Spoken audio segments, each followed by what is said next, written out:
Capítulo 31. A caça ao tesouro. A seta de Flint.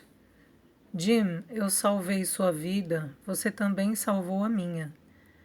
Silver disse ao ficarmos sozinhos. Eu vi o sinal do doutor para fugir, vi sim, de canto do olho, e você se negou, tão claro como se eu tivesse ouvido. Jim, isso conta a seu favor. Foi o primeiro vislumbre de esperança que tive desde o ataque fracassado, e devo isso a você. Agora, Jim, devemos partir nessa caça ao tesouro, sem saber o que nos espera, e não gosto nada disso. Temos de ficar juntos, quase colados, para termos alguma chance de salvar nossos pescoços, mesmo que a sorte esteja contra nós. Nesse momento, um homem gritou da fogueira, nos avisando de que a refeição estava pronta. Estavam espalhados pela clareira, cada um sentado com seu prato de pão e carne de porco frita. O fogo que acenderam era grande o suficiente para assar um boi, e tão quente que só era possível se aproximar com o vento a favor, e mesmo assim com cuidado. Seguindo o mesmo pensamento, sem preocupação com o desperdício, cozinharam o triplo do necessário para a refeição. Um deles, inclusive, com um riso descarado, jogou suas sobras ao fogo, que estalou e avançou com o estranho combustível. Nunca em minha vida vi pessoas tão negligentes. Viver ao Deus dará é a única expressão que consigo pensar para descrevê-los. Agiam assim tanto com a comida como com a vigilância. Embora fossem corajosos para se enfiarem em qualquer luta sem pensar duas vezes, seu despreparo para campanhas mais longas saltava aos olhos. Silver comia mais afastado, com o capitão Flint pousado em seu ombro, e não disse sequer uma palavra sobre os abusos de seus homens.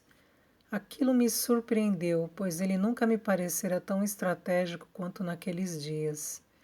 É isso aí, companheiros, disse ele. Vocês têm sorte de ter o Brasa aqui, com minha cabeça boa, para pensar por vocês. Consegui o que queria, consegui sim. Está certo, eles estão com o navio. Onde eu ainda não sei, mas quando colocarmos as mãos no tesouro, vamos revirar esta ilha até encontrar. E para isso, companheiros, nossos botes são uma grande vantagem. E continuou a falar com a boca cheia de carne fumegante. Dessa forma, aos poucos, restaurava o ânimo e a confiança dos homens. Suspeito que também o fazia por si mesmo. Quanto ao nosso refém, continuou, acredito que já conversou bastante com seus amiguinhos queridos. Já sei o que preciso saber. Graças a ele, e já está tudo resolvido. Quando formos atrás do tesouro, vou levá-lo preso em uma corda, pois ele vale ouro para nós, tanto agora como em caso de imprevistos. Quando estivermos no navio com o tesouro voltando felizes da vida para casa, então teremos uma conversinha com o Sr. Hawkins e daremos o que lhe cabe por toda a sua gentileza. Não era de se estranhar que os homens estivessem de bom humor. Quanto a mim, estava completamente sem esperanças. Caso o plano arquitetado por Silver se mostrasse factível, ele, que já era duplamente traidor, sem dúvida o colocaria em prática. Ele mantinha um pé de cada lado e certamente preferiria ficar rico e livre ao lado dos piratas, a simplesmente se livrar da forca, que era o melhor que podia esperar, ficando ao nosso lado. E mesmo que se visse forçado a depender da ajuda do Dr. Livesey, ainda assim havia grandes riscos. Como seria quando seus comparsas percebessem que suas suspeitas eram reais e tivéssemos de lutar por nossas vidas, um aleijado e um menino contra 5 marinheiros fortes e experientes? Além dessa dupla preocupação, havia um mistério sobre o que meus amigos haviam feito. O abandono da paliçada, a entrega do mapa, tudo sem explicação. O último aviso do doutor fora ainda mais incompreensível. Cuidado com as tempestades. Com isso tudo, é possível imaginar como meu café da manhã foi desagradável. Estava apreensivo em acompanhar meus captores na busca pelo tesouro. Caso alguém pudesse nos ver, ficaria intrigado com aquele grupo curioso, todos em suas puídas vestes de marinheiro e, exceto por mim, armados até os dentes. Silver levava 2 armas a tiracolo, uma à frente e outra atrás, além de seu grande sabre e uma pistola em cada bolso do casaco. Completando sua estranha aparência, o capitão Flint ia pousado em seu ombro, tagarelando bordões marítimos sem sentido. Amarrado pela cintura, eu seguia Silver sem oferecer resistência. Ele ora puxava a corda com sua mão livre, ora a prendia em seus poderosos dentes.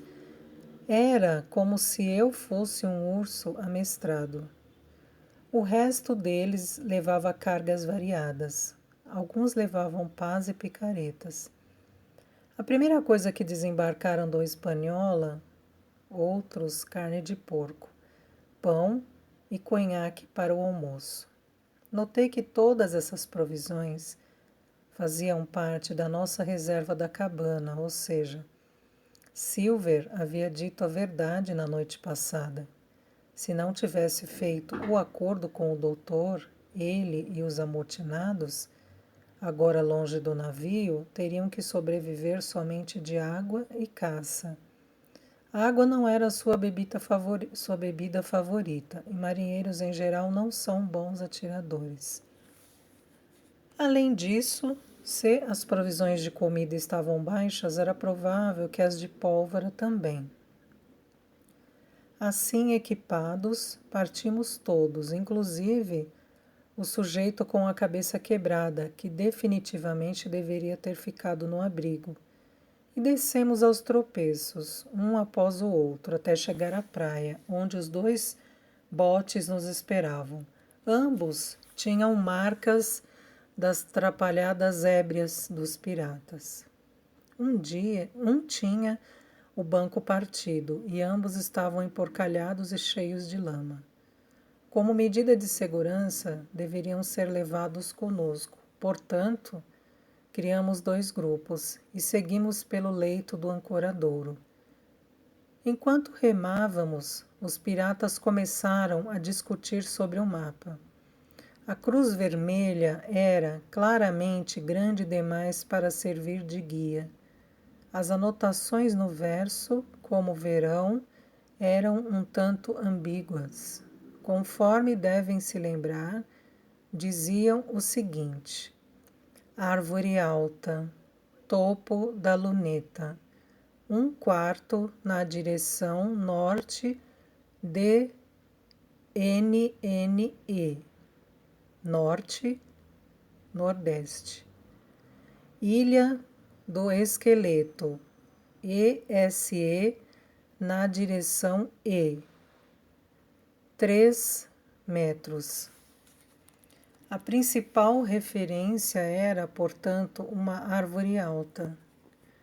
A questão era que bem à nossa frente o ancoradouro era cercado por um penhasco de cerca de 100 metros de altura, que se estendia ao norte até juntar-se à encosta da colina da Luneta e erguia-se ao sul até a elevação escarpada, chamada de Colina Mezena. O planalto era repleto de pinheiros de vários tamanhos, Em alguns pontos da vegetação erguiam-se árvores de uma espécie diferente, elevando-se perto de 15 metros acima das outras. Só seria possível saber qual delas seria a árvore alta examinando o local e com o auxílio de uma bússola. E mesmo assim, cada homem a bordo apontava uma árvore diferente como sendo a mais alta. Por estarmos ainda na metade do caminho, Silver apenas dava de ombros e dizia para esperarem até chegarmos. Seguindo as orientações de Silver, remávamos devagar, para que os marujos não se exaurissem antes da hora.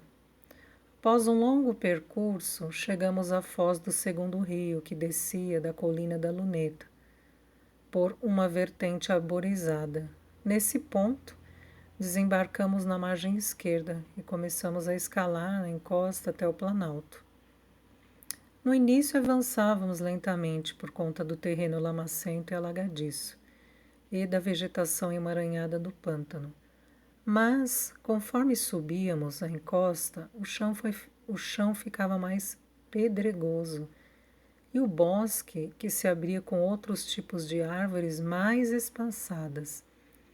Afinal, chegamos a uma área bastante agradável da ilha. Arbustos perfumados, alguns em flor, substituíram quase que completamente a relva. Arvoredos de nogueiras verdes se intercalavam com os frondosos pinheiros de tronco avermelhado, e os aromas de ambos se misturavam.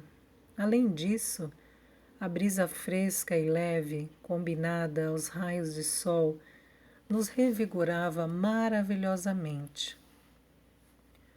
Os piratas se espalharam por todos os lados, aos gritos e saltos. Silver e eu ficamos bem para trás, mais ou menos no meio da encosta. Eu era rebocado pela corda, enquanto ele caminhava com dificuldade pelo cascalho escorregadio, quase sem fôlego. De vez em quando, eu precisava ajudá-lo a subir, para evitar que tropeçasse e rolasse morro abaixo. Assim, seguimos por cerca de 1 quilômetro e estávamos quase chegando à borda do planalto, quando um dos homens mais à esquerda começou a gritar, aparentemente aterrorizado.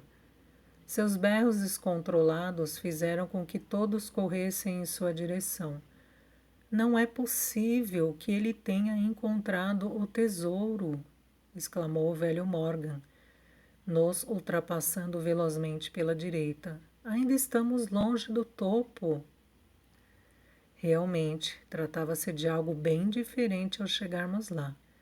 Um esqueleto humano e restos da roupa ao seu redor jaziam ao pé de um grande pinheiro envolto por trepadeiras, que haviam inclusive tomado alguns dos ossos menores. Imagino que um calafrio percorreu a espinha de todos, sem exceção. Era um marinheiro, comentou George Mary, que mais corajoso que os demais foi averiguar os trapos mais de perto. Pelo menos isto parece ser um uniforme da marinha, e de boa qualidade. E esperava o quê? Retrucou Silver. Imagino que não encontraríamos um bispo neste lugar. Mas os ossos estão dispostos de uma maneira muito estranha, nada natural. E realmente, observando com atenção, parecia impossível que o corpo estivesse em uma posição normal. Exceto por alguns ossos fora do lugar, talvez obra de pássaros que se alimentaram do cadáver ou do crescimento da trepadeira, o homem estava perfeitamente alinhado. Seus pés estavam virados para um lado e suas mãos estendidas acima da cabeça, como um mergulhador, apontavam a direção oposta. Acho que entendi uma coisa com esta minha cachola, observou Silver. Aqui está a bússola. Ali em frente está o ponto mais alto da Ilha do Esqueleto, que se sobressai nitidamente. Alinhem a bússola de acordo com os ossos e vamos ver o que ela mostra. Dito e feito. O esqueleto apontava diretamente para a ilha e a bússola mostrava claramente os lés sudeste. Eu sabia, gritou Silver. Este homem é uma seta. Bem ali em cima fica a estrela polar, mostrando o local do tesouro. Diabos me carreguem. Me dá calafrios de lembrar do Flint. Essa piada é a cara dele, sem dúvida. Ele veio com 6 homens aqui em cima e matou todos. Carregou este até aqui e o deixou alinhado com a bússola. Que os diabos me levem. É um esqueleto grande e o cabelo era loiro. Pode ser o Alardaz. Lembra do Alardaz, Tom Morgan? Sim, respondeu Morgan. Lembro bem dele. Me devia dinheiro e desembarcou levando minha faca. Falando em facas, completou outro, por que a dele não está por aqui? Flint não costumava revirar os bolsos de quem matava, e acho que não teria muita serventia para os pássaros. Pelos céus, é verdade, exclamou Silver. Não tem nada aqui, observou Mary, ainda palpando os ossos. Nem um tostão, nem ao menos uma lata de fumo. Para mim isso não é normal. Não. Raios, não é mesmo. Silver concordou. Não é normal nem educado. Que diabos? Companheiros, se Flint estivesse vivo, estaríamos lascados aqui. Assim como eles, nós somos em 6 e só sobraram seus ossos para contar a história. Eu o vi morto com meus próprios olhos, comentou Morgan. Billy me deixou entrar na cabine. Vi Flint esticado, com moedas sobre os olhos. Sim, está mortinho e há 7 palmos no chão, completou o homem com a cabeça enfaixada. Mas, se espíritos existem, o de Flint certamente está por aí. Flint era um bom homem, mas teve uma morte horrível. Foi mesmo, acrescentou outro. Flint era esquentado, não vivia sem rum, e de vez em quando cantava, companheiros, mas só conhecia 15 homens. Desde então, nunca mais gostei de ouvir essa canção. Era uma noite bem quente e eu deixei a janela aberta e pude ouvi-lo cantar claramente, e ele já estava à beira da morte. Está bem, interrompeu Silver. Já chega dessa conversa, ele já morreu e não está mais por aqui, isso eu sei. Não durante o dia, pelo menos, isso eu garanto. Quem não arrisca não petisca. Vamos lá pegar nosso ouro. E com isso retomamos a caminhada. Apesar do sol quente e da luz intensa, os piratas não se espalharam nem saíram gritando pela floresta. Andavam próximos um dos outros e falavam aos sussurros. A imagem do pirata morto havia deixado uma forte impressão em seus ânimos.